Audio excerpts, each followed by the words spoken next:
देखो, refrigeration of air condition tools. तो tools के बारे में बताएंगे, रेफ्रिजरेशन और एयर कंडीशन में कौन कौन से टूल्स और कहाँ कहाँ पे यूज किया जाता है। तो रेफ्रिजरेशन यानी फ्रिज हो गया, वाटर कूलर हो गया, डीप फ्रीजर हो गया, और एयर कंडीशन एसी हो गया। एसी में भी अलग अलग टाइप के एसी रहते हैं।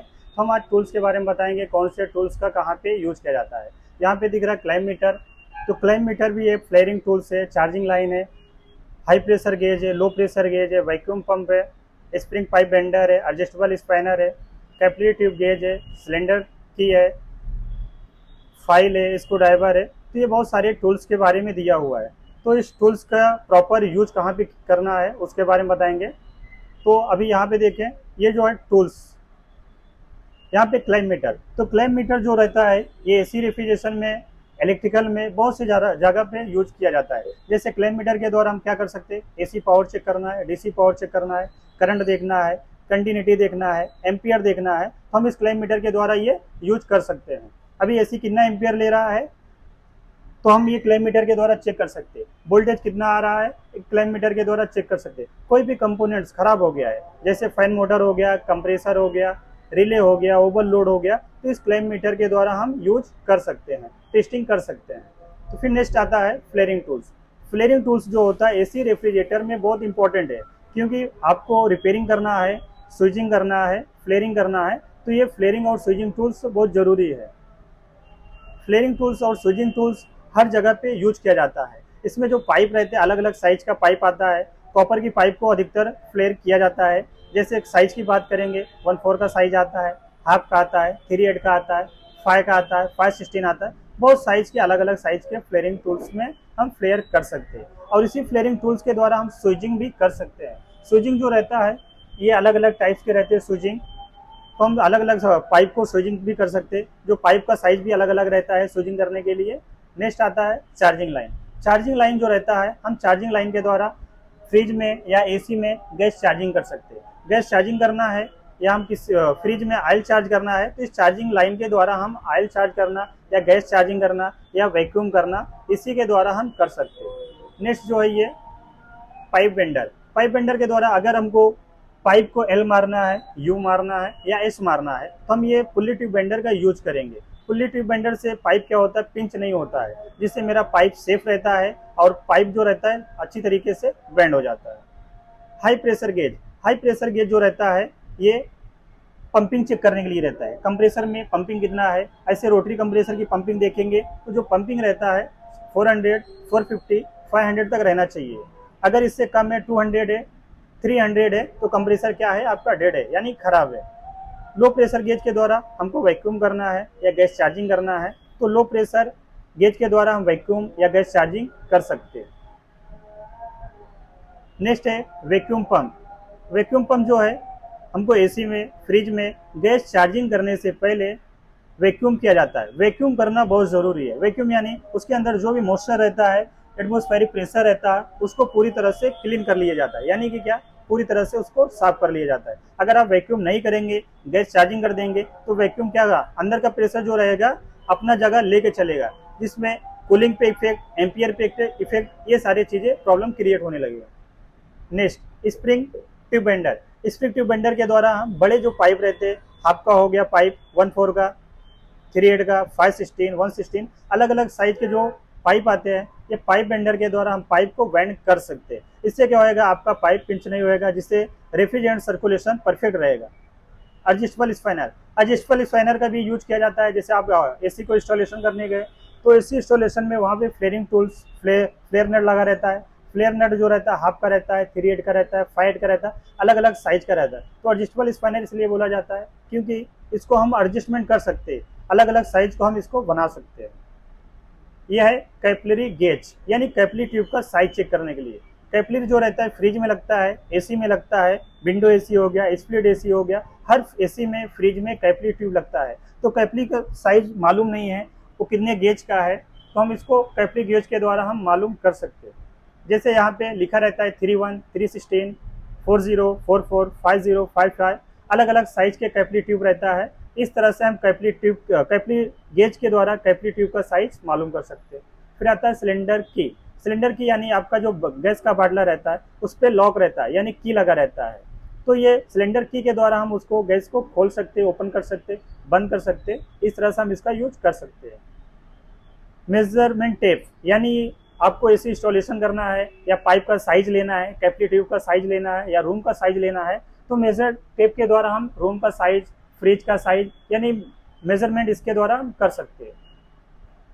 नेक्स्ट, अभी ये फाइल है। फाइल तो हर जगह पे यूज किया जाता है। फाइल जो रहते हैं अलग अलग साइज का आता है।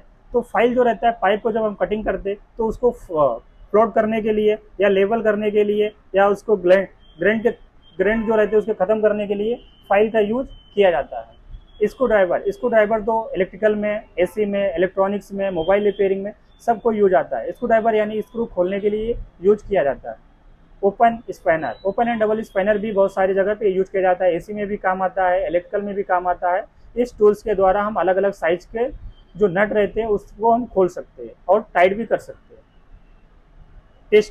टेस्टर के द्वारा हम क्या पावर चेक कर सकते हैं। पावर यानी क्या, आपके प्लग में पावर है या नहीं है, इससे हम मालूम कर सकते हैं। टेस्टर को क्या करेंगे, लगाएंगे और ऊपर हाथ को टच करना है, अर्थ देना। अपने अगर बॉडी से अर्थ नहीं मिलेगा तो ये लाइट अंदर जो टेस्टर के अंदर रहता है नहीं जलेगा, तो इसको हमको अर्थ देना रहता है। अगर हम टेस्टर को सॉकेट में लगा दिए और हाथ यहाँ पे टच नहीं किए तो आपका जो टेस्टर के अंदर लाइट रहता है वो आपको नहीं बताएगा।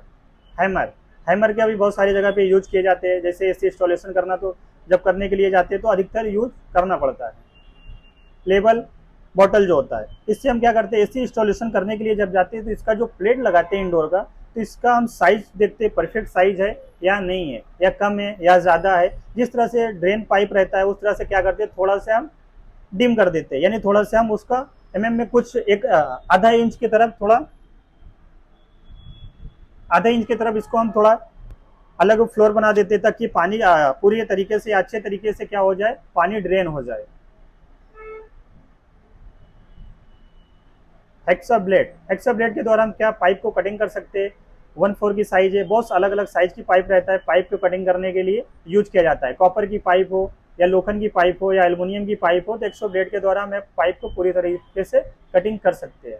एलेंकी तो बहुत यूज है। अभी अधिकतर चीज में एलेंकी स्क्रू आ रहा है। एलेंकी स्क्रू जो रहता है एलेंकी के द्वारा खोला जाता है। जैसे एसी की बात करेंगे तो जो हाई डिस्चार्ज वाल्व रहता है, सेक्शन वाल्व रहता है, दोनों पे यूज किया जाता है। तो 1 टन, 1.5 टन, 2 टन में 4 mm या 5 mm या 6 mm का ये 3 एलेंकी यूज किया जाता है। या 4 mm लगाया जाता है, या किसी में 5 mm लगाया जाता है, या किसी में 6 mm लगाया जाता है।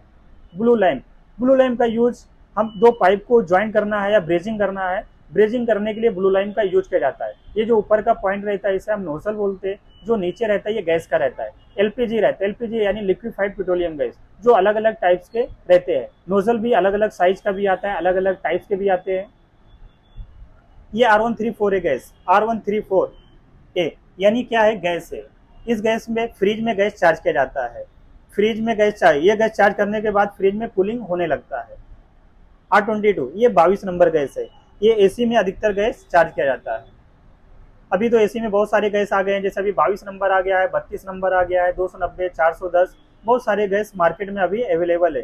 फिर भी अभी 22 नंबर ज़्यादा चल रहा है, मगर आने वाले टाइम में अभी 32 नंबर, 290, 410 ये सारे रेफ्रिजरेंट चार्ज किए जाएंगे।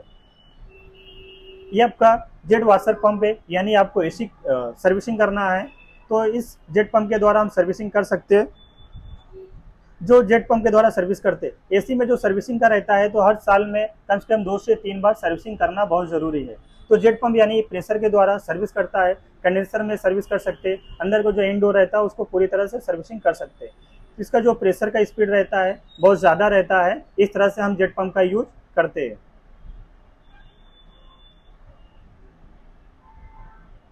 ये नाइट्रोजन गैस सिलेंडर, यानी अभी आपको प्रेशर लीक टेस्टिंग करना है या किसी में फ्लश करना है, कंडेंसर को फ्लश करना है या लीक टेस्टिंग करना है, सही तरीका क्या है, नाइट्रोजन गैस को यूज करना चाहिए। नाइट्रोजन गैस से क्या होता है, ये हल्का गैस होता है जिससे हमको लीक टेस्टिंग मिल जाता है। और फ्लश जब करते तो कंडेंसर में या ऑपरेटर में जो भी मॉइस्चर रहता है, ऑयल रहता है, वो पूरी तरह से क्या होता है, क्लीन हो जाता है, निकल जाता है।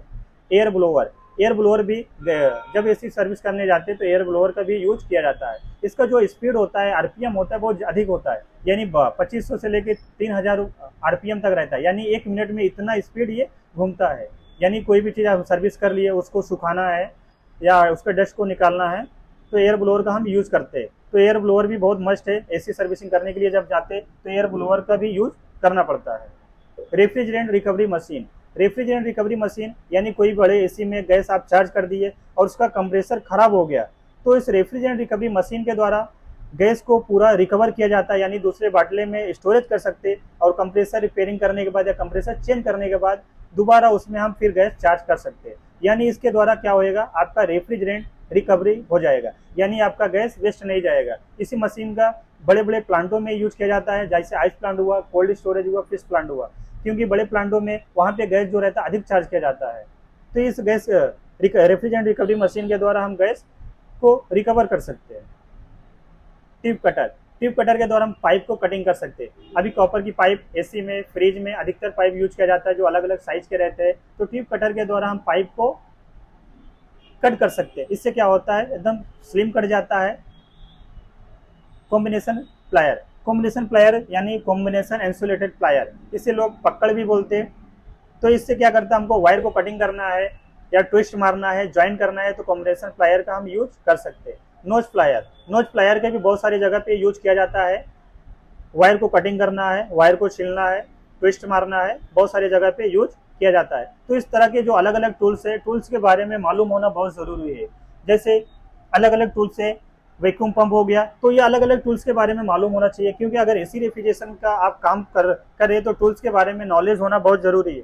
और सबसे मेन इंपॉर्टेंट चीज जो होता है कि आपका टूल्स का प्रॉपर यूज मालूम होना चाहिए। जैसे अभी स्क्रू ड्राइवर का है, स्क्रू ड्राइवर है, ये ट्यूब कटर है, ट्यूब कटर का हमको पाइप की कटिंग करना है। इस ट्यूब कटर के द्वारा हम कॉपर की पाइप काटेंगे, हालांकि लोखंड की पाइप को नहीं कटिंग करना है, दूसरे मेटल की पाइप को नहीं कटिंग करना है। अगर दूसरे मेटल की पाइप को कटिंग करेंगे तो ट्यूब कटर आपका खराब हो जाएगा। तो इस तरह से बहुत सारी चीज रहता है। जैसे अभी कॉम्बिनेशन प्लायर की बात करेंगे, तो कॉम्बिनेशन प्लायर जो रहता है ये आपको कोई भी चीज को, स्क्रू को कटिंग करने के लिए, वायर को कटिंग करने के लिए रहता है। हम क्या करते हैं, इसका नट खोलने के लिए, बोल्ट खोलने के लिए यूज करने लगते हैं, तो स्क्रू ड्राइवर क्या होता है खराब, अपना ये कॉम्बिनेशन प्लायर क्या होता है खराब हो जाता है। इस तरह से अलग अलग जो टूल्स रहते हैं इसके बारे में मालूम होना बहुत जरूरी है।